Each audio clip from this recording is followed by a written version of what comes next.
Good morning, everyone. I am walking on the parking lot until I get to the trail. So it is nice and sunny today. It's beautiful. And I'm excited to share just what's going on.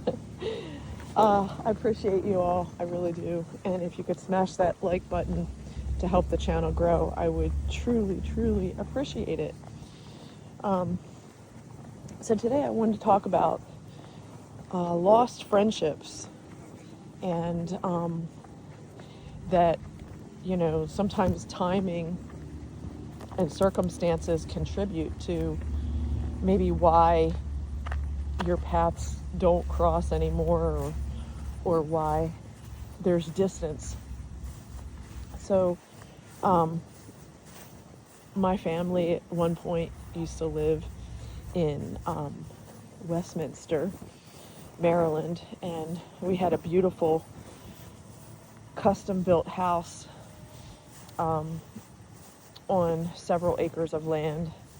And by far, that was my favorite house that we lived in. Our neighbors were just the best that anyone could ever ask for. And all the kids on that, we were like at the bottom of a court of a circle. And all the kids that lived on that street, we were all friends and within the same kind of age group.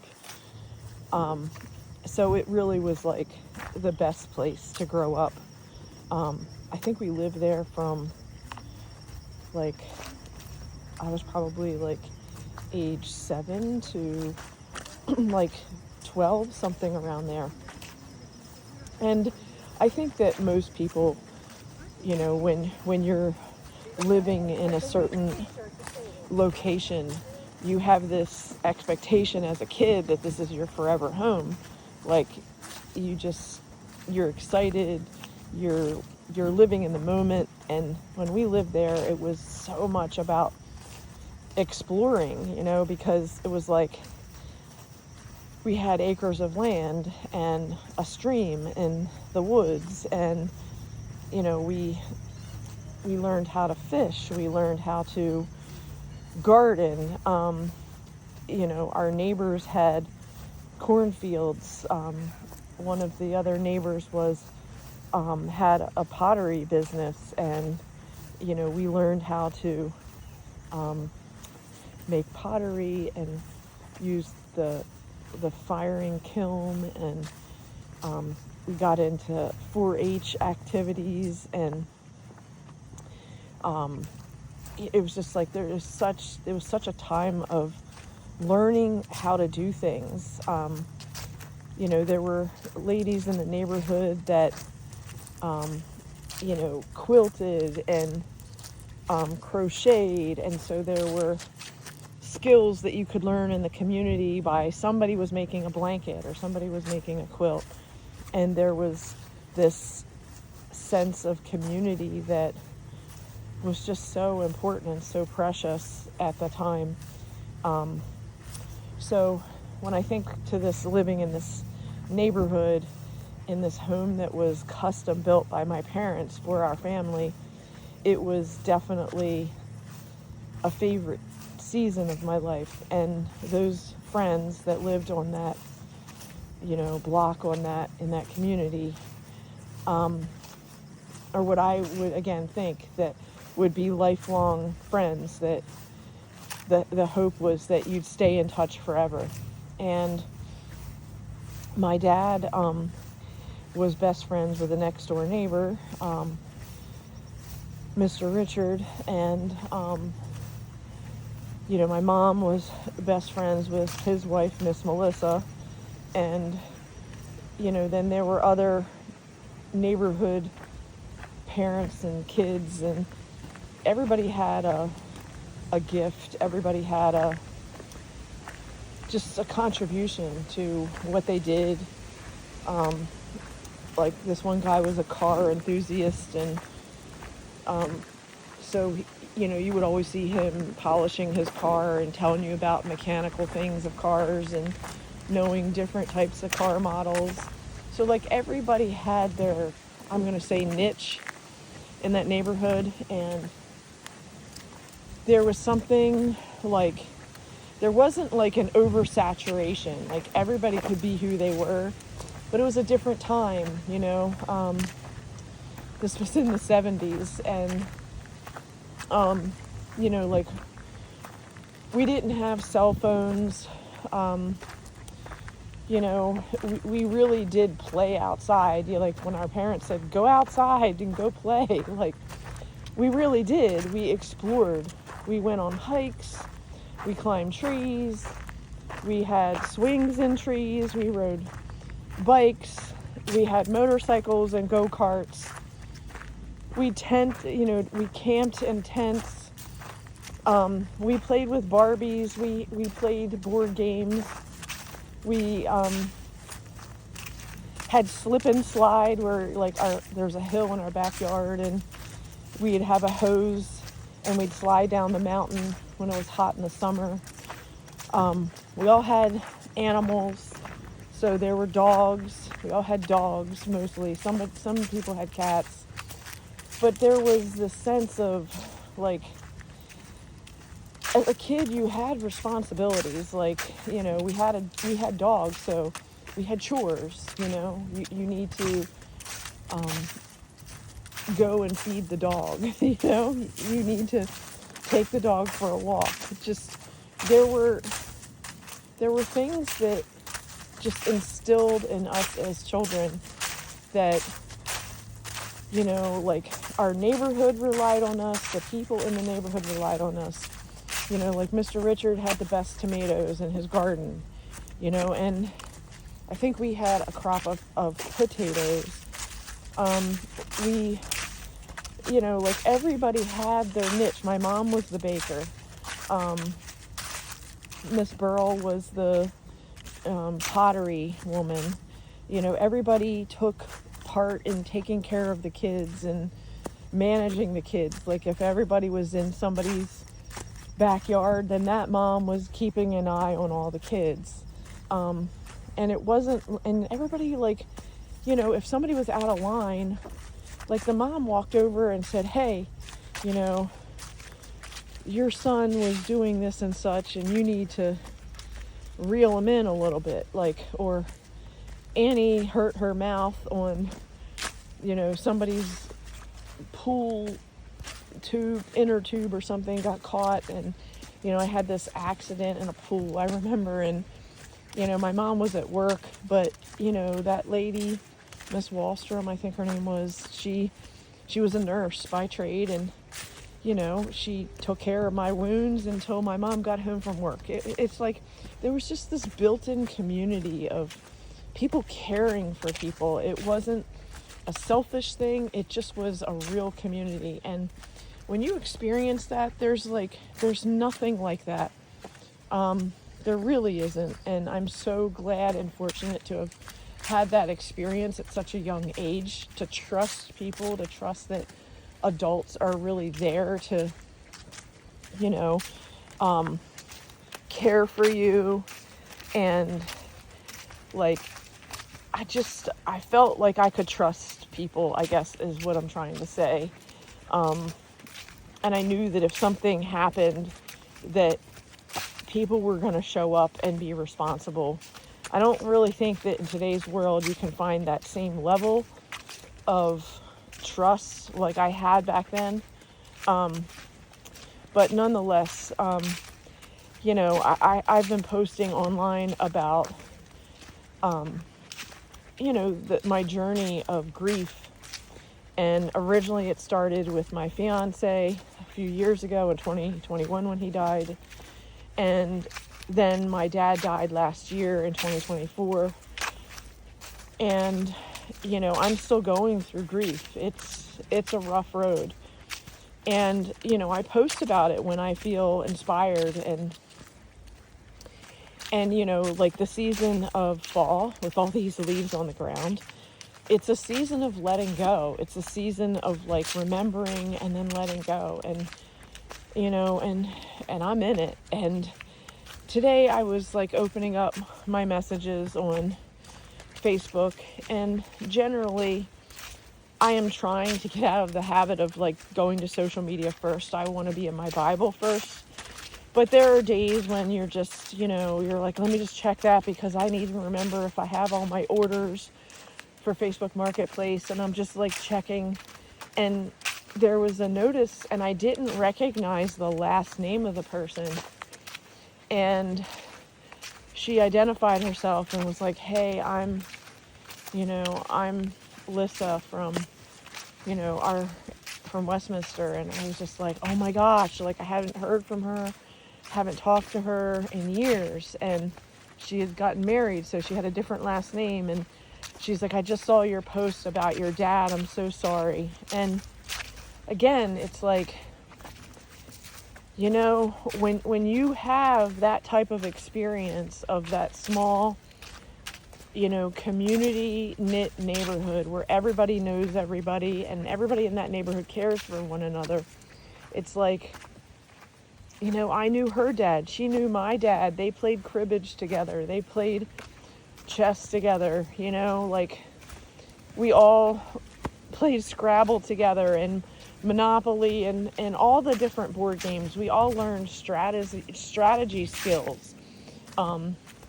We had sleepovers at everybody's house. We had cookouts and barbecues and like races and King of the Mountain, and just that time of my life was just, it's memorable. It's unforgettable. And there was, I guess with all the Christian families that were in that neighborhood, it really was pleasant. Like it was a safe place to be. People cared about one another, and it was just, it was such a good time. And hearing back from this woman was like, wow, it was like a reminder to me of what my life was at that period of time and how I grew into the person that I am today because of those beginning experiences as a child where I was supported, I was loved, I had community.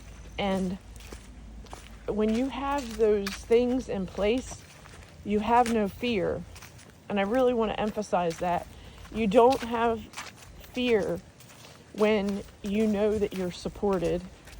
When you know that you're supported, like, you believe that you can do anything. And I remember, her brothers and, Ricky and Jimmy, and they had motorcycles and, souped up, like road bikes and all this stuff. And they were pretty adventuresome. And, it's like, it's hard not to be the tomboy in that situation when you're surrounded by other people that are really like aggressive, athletic, and I remember,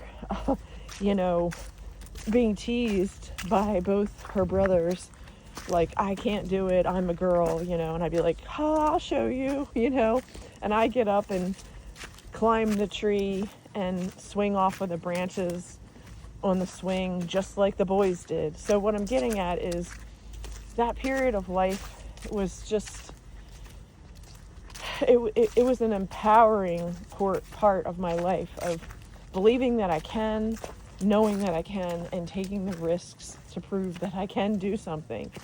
And, it's funny how when you leave a neighborhood, how your life changes. And on one hand, I could say, as a child, I never would have imagined leaving this house. It was, you have that land, you have your own garden, there's peace in the neighborhood, you have incredible neighbors. Why would you leave?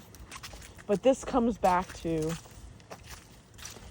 alcohol addiction and what happens to families. And, my dad was an alcoholic. and he was not good with money. And sure enough, he disappointed all of us. And he, whatever it was, whatever job he had at the time, something happened. And then we were forced to move, not because we wanted to move from this custom-built house that my parents had designed, but it was because of money. It was because of bad financial decisions. And, and then it's like, we leave that neighborhood to go to like a suburban neighborhood that was closer to our school, which was a Catholic school. And the point is that other neighborhood was like overpopulated suburbia, all the cookie cutter houses, all the houses looked the same, and nobody gave a crap about who you were. We went from like having the best neighbors in the world to having crappy neighbors, and nobody that gave a crap about whether you were home or not home. There was no block parties or kids watching kids or any of that. It was just, you're on your own. And so I guess because I've lived in these different types of circumstances, when you have something that's so amazing and so precious, and then you move away from that and you move into something that is less than desirable because of finances, it's just not the same, And then the distance, the driving distance, like you think you'll stay in touch with these friends, they're your friends that you grew up with, and then it's like life happens, and I'm going to this other school, which is a further distance. They're going to the Westminster school, so there's a huge driving distance, and then both of us, all of us don't drive at this point. And then when we do drive, by that point we had moved to the city, we were in a different house, and this is what I mean, like sometimes parents are, quote, trying to level up. They're trying to improve their financial situation, and sometimes they take risks to leave one neighborhood to go to another. And I have to say, leaving that suburbia neighborhood in Reisterstown, that particular one, I could care less from that neighborhood. It wasn't a great experience. That we didn't have any amazing memories in that house per se. So it's like, when we moved to the city, we moved to this neighborhood called Beverly Hills in the Hamilton, Baltimore City neighborhood. And again, we were in the city because my brother and I were going to the Baltimore School for the Arts, and we needed to be living in the city in order to go to the school with free tuition. And so we moved out of the county into the city for that purpose. And this neighborhood really was like the county, although it was in the city. But it had the benefits, I'm going to say, of the city, being like public transportation. There were buses that were easy to get on and take the bus to go to school, etc. But the point of the matter is that this house was not like the neighborhood that I originally was talking about in Westminster, but we happened to have really great neighbors on one side of us. And because we had really great neighbors that lived next door to us, it was like we had part of that, family, neighborhood, belonging kind of neighbors, but it wasn't the same because the entire community was not like that. You get what I'm saying? Like, it's only when you have, like, the first example that I'm reminiscing about is Westminster. And in Westminster, it wasn't just one family. It was all the families in that community were all there and supportive of one another. And they were Christians, and they cared for each other like a community and like a family. And then when we moved to the city, we had one set of neighbors that were really like true blue friends. and they were great. But at this point, I was a teenager, so it was like I was playing a different role. Like I was babysitting the kids next door for their younger kids. So it was kind of like I was in a different role in my life. I wasn't the kid any longer. I was being part of the community that was serving the needs of the younger kids. So I guess what I'm getting at is that this one person that reached out to me today, Alyssa, to say, hey, I'm sorry, I heard your dad died. It just brought up this whole flood of memories of how amazing it was to live in that community where people knew one another, supported one another, and had long-term friendships. And she then shared that some of the other kids in the neighborhood no longer live there and they moved to different states. And so again, it's reminiscent of the times that when people get married, sometimes they move to a different state, and then the family gets split up, and instead of the family staying in one location, then you have multiple locations, and then when you have multiple locations, it's harder for people to travel, get together, and keep that relationship going because of the physical distance. So what I'm getting at is, like, I guess what I'm trying to say is I think that feeling that I had in Westminster has the foundation of, what I'm trying to create going forward. And when I say that I'd like to create a community, I think that it's those beginning times, like from age 7 to 12, that I experienced in that Westminster neighborhood, that gives me the desire to want to connect with people in that neighborhood sense. So I guess that's what I'm trying to say. Like, just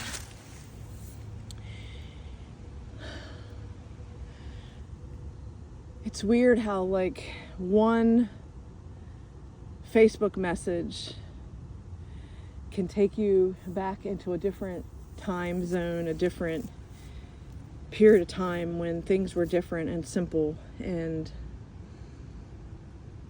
beautiful. So thanks for being on the journey with me, and if you could like that, smash that like button, I appreciate it. Thank you so much. Have a good one.